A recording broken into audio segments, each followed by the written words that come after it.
past year and a half, I've been preparing myself to be extremely vulnerable and open with the public or the internet and people I don't know. And so the Lord has been preparing my heart, and this is essentially the story about how I almost overdosed and the Lord stopped me from dying, essentially. I grew up in a family that knew of Jesus but didn't know Jesus personally. So they never really taught me what it meant to have a relationship with Jesus. We would go to church every now and again, and I guess I would read my Bible, but I really didn't know what it meant to have a relationship with Christ. And as I got older, I had a difficult relationship with my mom. I was always fighting with my mom and my parents as well. Again, they were just always fighting. So I didn't have the best home life. I was also an only child, but I was mostly alone. And it was difficult for me because again, I just had my two parents and they were always fighting, or I was fighting with my mom. It was really tough. And a bit of context, my biological father, I never knew him, and it was only at around I was 10 years old when my mom got into contact with him. And at the age of 12, we made contact with him. And he eventually got back to us and just basically said he didn't want a relationship with me. Now, in hindsight, I realized that it did in fact have a quite an impact on me. But at the time, I didn't think it did. I didn't think about it much. But that was around the age where I started to get very depressed. I was about 12 years old. So I started to self-harm. I got very depressed, and it was just one of those things. I thought that was just it. I honestly didn't think that there was a way out of it. And so at about 13, 14, I started to get into spiritualism. My whole life, also growing up, I did believe in spirits and angels or whatever. My mindset was quite weird because it's like I knew that God existed, but I didn't choose to believe or to follow him or to trust him, if I could say. And so I started to get into manifestation. That was the first step. And it worked, which, by the way, side notes, but manifestation is very real. And so that's what piqued my interest, is because I started to manifest multiple things, which led to people, which led to spells, which led to um, rocks and moon work, like just basically witchcraft. I started to practice witchcraft without knowing it. And my biggest thing is, so I believed in spirit guides at the time. And I did all these meditations, and I suddenly got very, very, very depressed. And I thought to myself one day, I was like, I don't understand what I'm doing wrong. I'm journaling, I'm meditating, I'm speaking to my spirit guides. Like, I'm doing everything that I'm supposed to, and I still don't have peace. I'll never forget thinking that. And so, just a bit, if we're going to go back now, let's go back a bit. I met this guy, or this boy at the time, in grade 3. So I was 9 years old. And as time went on, I just became best friends with him. And the closer we got, it's just like we had such a pure relationship that it's difficult to explain it. It's just difficult to explain. Due to his circumstances and whatnot, he was also depressed. So we both were depressed, and we were really just keeping of each other afloat. So we got very, very close, and around 13, no, 14, 15, I really started to get into spiritualism, which made me even more depressed. He was really keeping me afloat. Like, I would not be okay, but as long as I knew that I was going to see him, I'd be fine. Like, he really was the one thing keeping me above water. And I think the same for him as well. Like, he would call me at 3 o'clock in the morning, I would call him. Like, we really just, it's like we knew we had each other. And so I was fine. I was depressed, and I think passively suicidal, but I had him, so I was fine. And it sounds weird to say, but I even said this to my mom, that it was such a spiritual connection that the two of us had, that I genuinely, I loved him more than I loved my parents. Like, I've said that to my mom. Like, I would have chosen him above anyone, even above myself. It was really just, it was a big thing for me, especially because I think looking back at my childhood, because of my dad, my biological dad, not wanting a relationship with me, I do think I did struggle with abandonment. And especially with having a difficult relationship with my mom, I think emotionally I felt abandoned. So when I found him and I found this relationship, I was just so secure. It was platonic for a very, very long time. So at least for me, if we're being honest, it was platonic for me. I didn't think of him romantically or anything like that until I think about grade 9. I started to realize that I was falling in love with him. And so this whole time I'm practicing witchcraft essentially without knowing it, getting more depressed. He's also just getting more depressed, and we couldn't help each other in a healthy way. I think to an extent it was also we had a bit of a trauma bond because he was depressed, I was depressed. Like it was a messy situation. So this whole time I'm practicing witchcraft, getting more depressed, so is he. And eventually I'm like, I need to tell him that I'm in love with him because it was just, I think it took me about 3 years. We were friends since I was 9, but it took me about 3 years of fighting it off and being like, no, I'm not. I'm not. Like, I think as well, it was, I was so scared of losing it, losing that friendship, due to something like that. At that point, he was more depressed than I was. So I would talk him out of suicide like daily. It got very emotionally draining because the thing is, I've never been one to not take someone seriously when they say something like that. I know a lot of people's arguments are, they're doing it for attention, but the way I've always seen it is like, exactly.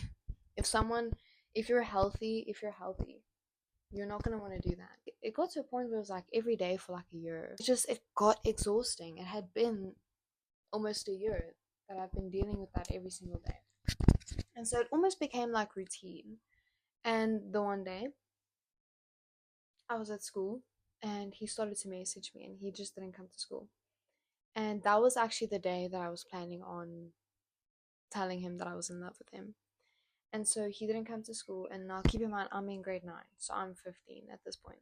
And he just starts messaging me, and I could tell in the way that he was speaking to me that something wasn't right. So of course I start freaking out, and um, we went to our grade head, and eventually, long story short, we were able to stop it.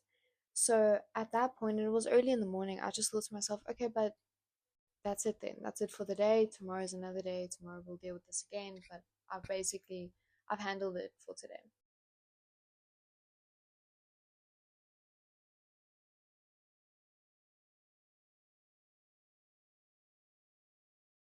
Oh, I forgot to add this. Okay, bit more detail. Okay, about me and how things were. I hated God. Okay, I genuinely got so angry at God. Like, we would drive on the highway and I would see a cross, and I would get so angry. Like, I can't explain it to you, especially when I was basically practicing witchcraft. Um, I used to tear up Bibles. I smoked joints with Bible paper. Like, I genuinely blasphemous. I hated God. I just didn't want you to talk about it. I probably wouldn't have been friends with you if you were a Christian. If you had a Bible verse in your bio, I unfollowed you. Like, literally, I just didn't want anything to do with Christian. And about a month, not even, no, it was about a week after he passed away. I was very close with this one friend of mine, and she spent like, I can't even remember, but we were always together at this point. And I just became very apathetic. I remember waking up the one morning, I'll never forget this. It was a Wednesday. I'm staring at the ceiling, and I literally just thought to myself, I don't care. Like, I don't care that he's dead. I was like, Amelia, what do you want me to do about it? Like, he's dead. Are you gonna cry? It's not gonna change it. He's dead. Like, it was such a traumatic, like, it was really bad. It was really bad. So I had essentially my emotions. If you don't know, for those of you who don't know what apathy is, it's essentially just you just don't feel anything. You don't have a care for anything. For a while, I was basically high on prescription drugs that I was given from doctors to help with the trauma. But eventually, because these drugs are so addictive, I had to get off of them. And so when I did get off, things got tough, very, very tough. And so I started to smoke and drink. I started to smoke weed, obviously, and drink and do all of those things to try and cope. From there, my depression grew so much worse. Life went on. Like, life doesn't stop. At the point right after he passed away, it was holiday season. So I at least had that. But then school started again, and I had to go back to school, which was terrible. It was horrible. I remember going to school the one day. I was still grade 9. This is still grade 9. We were in geography class, and I remember the teacher talking about a test, an upcoming test. And I just remember thinking to myself, I'm not going to study for this test. Like, I'm not going to be here to write the test. It was small thoughts like that that kept adding up. Until eventually this depression just got so bad. I was just like, I don't care if I get better. I want to die. Like, I literally didn't care if you told me that tomorrow things would get better. I just wanted to die. I started to plan my suicide. My first plan was to basically slit my wrists. And if that didn't work, my second plan was to overdose. After about like 3-4 hours of passing in and out, eventually I just got so tired. I got full and I was like, listen, this isn't working. I need to go to plan B. I bought myself 2 boxes of Panadus. Now, for some context, one box of Panadus has 16 tablets, no, has 24 tablets in, and 16 is the lethal dosage. So I'm sitting there and eventually I'm taking 2 by 2 and I start to feel full and feel terrible. I felt horrible. And something says to me, go sleep. So I'm like, okay, I'm gonna go sleep. And when I wake up, I'll take the second box. So I go to bed. Obviously, a part of me was hoping that I wouldn't wake up, but I did. And when I woke up, it's the weirdest thing. And to this day, I don't exactly know why or how. I know that this was God. It's like I woke up. Keep in mind, I didn't wake up happy that I was awake. So I woke up. I wasn't happy that I woke up, but nothing inside of me realized that I was actively overdosing. Because keep in mind, 16 tablets is a lethal amount, and I had 24 at that stage. So if I had have left it, I would have overdosed. I would have died. But nothing clicked. Nothing clicked in my mind that that's what would have happened. Eventually, something says to me, go eat something. And so I'm like, okay, if I go eat something, I might feel better. And so I sat down at my dining room table, and as I'm eating, I look down at my wrists. And I just remember thinking to myself, there's no way that I can hide this from anyone. I can't hide this from my parents. I need to get stitches. This is really bad. And so again, I called a friend, not thinking that obviously she's going to call my mom. And obviously I'm going to go to the hospital, and obviously they're going to know. Like, just nothing added up at that moment. But anyway, so I call a friend, I tell her, she calls my mom, we go to the hospital. And I kid you not, we walk into that hospital. As we walk in, I'm like, oh, y'all, by the way, like, I took all of these pills. And so at the time, my parents didn't have medical aid. So I was at a private hospital for a while until my parents essentially just ran out of money, where I then had to go to a public hospital. Now I'm at this public hospital, and it was just horrible. It's just a horrible place for anyone to be, especially a 15-year-old girl. Like, it was just after going through what I had the past few months, but especially that day, it had been hours that I was essentially just abusing myself, literally trying to kill myself. It had been hours of that. The last place that I would have wanted to be was that public hospital. I felt so defeated. I can't even explain it to you. And there's a lot of like, you feel humiliated in something like that when you decide to take your life and it doesn't happen. What do you say? Like, what do you say? It was just overall nothing good about it. And but I remember when they brought me in, because I went from in an ambulance, they took me from the one hospital to the other. And I remember when they brought me in, obviously it's now the place that they take you before they can take you to the ICU. I don't know what you call it, but anyway. And the lady who brought in, I don't know how to say this in English, die vrou wat my ontvang het, essentially. I remember she said the overdose is here. And in that moment, and I'll never forget this, I just thought to myself, that's all I am, is an overdose.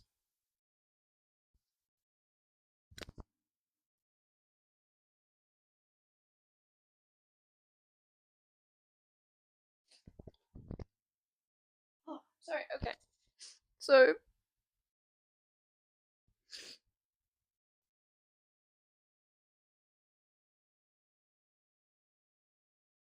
after everything I had been through, that's all my life amounted to, was an overdose.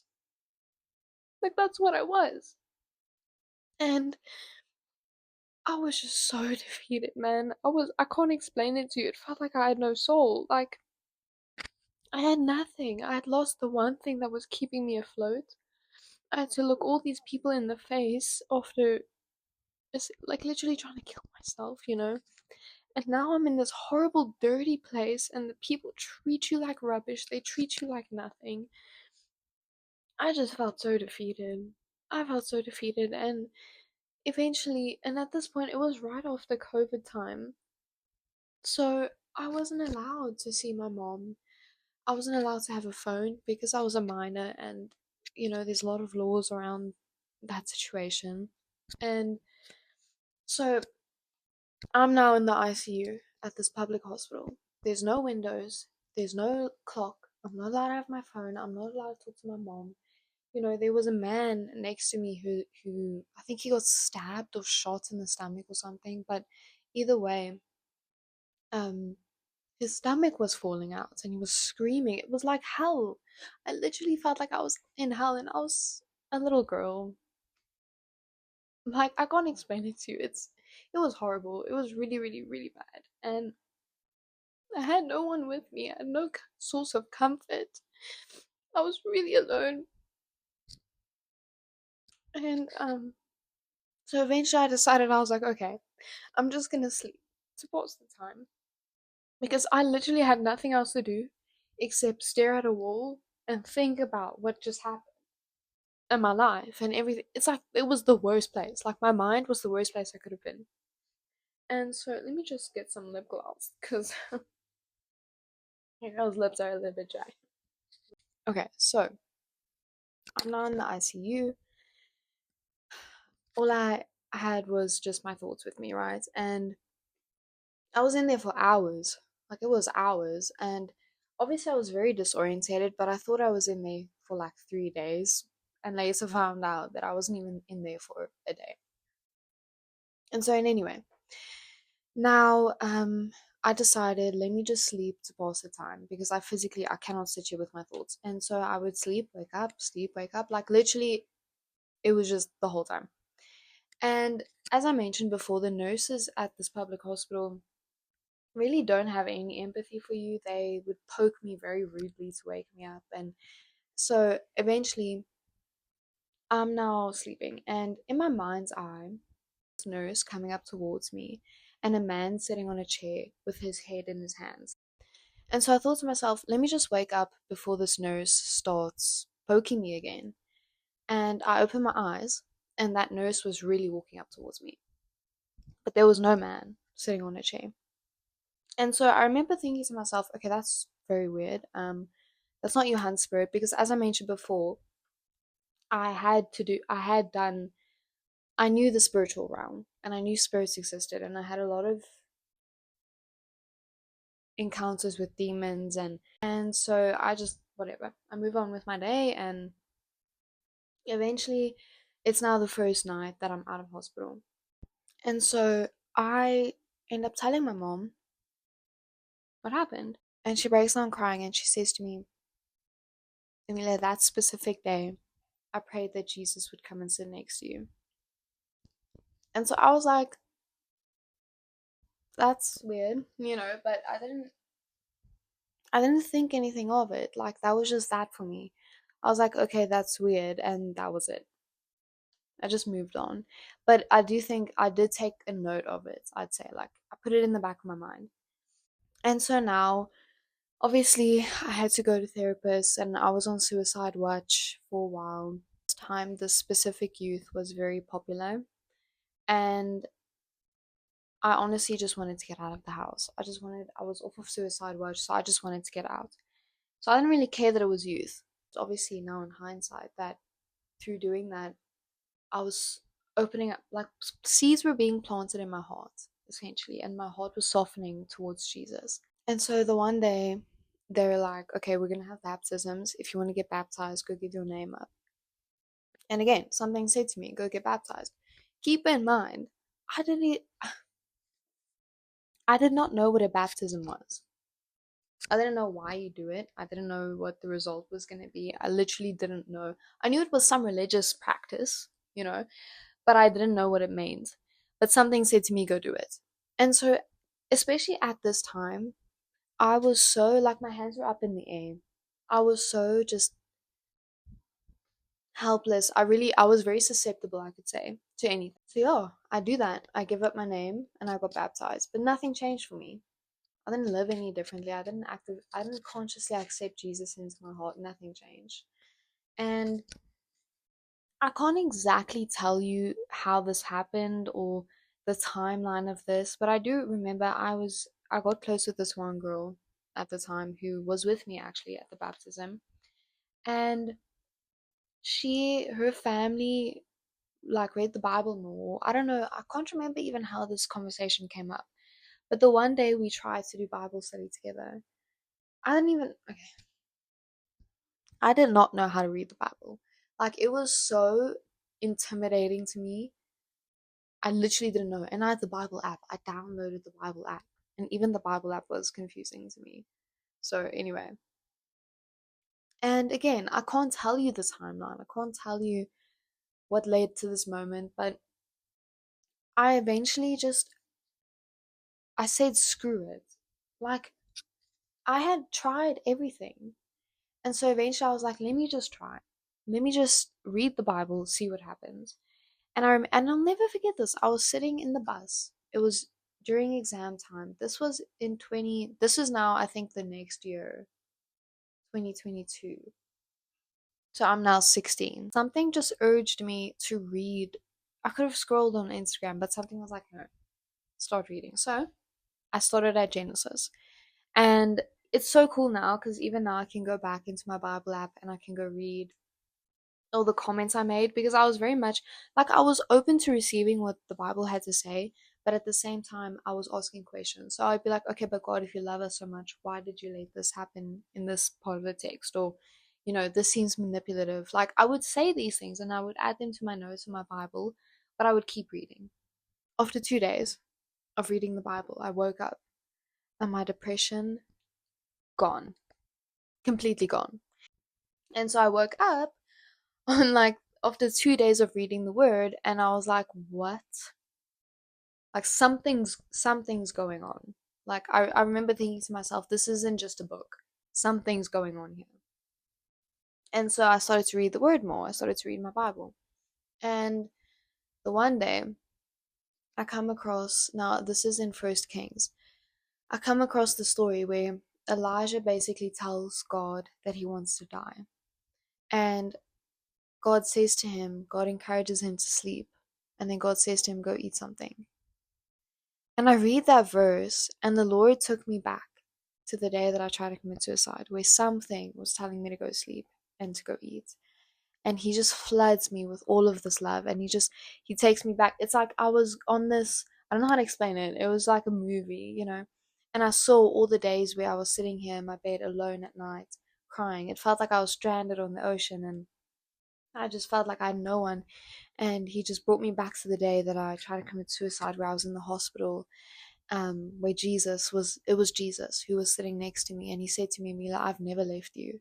I've always been by your side.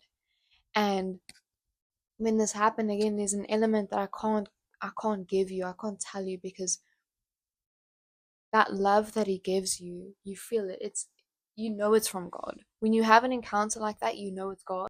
So He flooded me with all of this love, and He told me, I never left you. And in that moment, I was like, God's not dead. Like, God is alive. He's not just some God in the sky. Like, He's actively here with me all the time. And so in that moment, I gave my life to Christ. And if you have a testimony as well and you've been feeling like the Lord wants you to share it, please do. Please share your testimony. Like, it is so important to share it. Even if we look back at, like, when Jesus was on this earth, how did his message get spread of what he was doing? It was through testimonies, through people saying, "Guys, you won't believe it. This dude just I was blind yesterday. I was blind 2 minutes ago. Now I can see." Like, that was testimony. And so if they didn't do that, the word of God wouldn't have spread. If it didn't spread, he wouldn't have been crucified, meaning your sins wouldn't have been forgiven. Testimony is important. It's always been important. So please share your testimony if you feel that that is what the Lord wants you to do. Um, and if you don't know how, you can message me. We can figure something out. But yeah, that is my story. And I really do just pray for anyone watching this right now. If you're still watching, um, the Lord searches our hearts and He sees our hearts. And so if you're watching this and you don't know Christ, um, and you feel maybe overwhelmed, you don't feel like you're good enough or you're doing it right, let me just tell you, the Lord sees your heart first. And so through you even just still watching this, He sees your desperation and your interest. And so you don't have to do everything perfect. You don't even have to know how to read the Bible. As long as you're willing to give something, God's going to make that the most of that, and He's going to multiply it. And He will make the most of your fishes and loaves.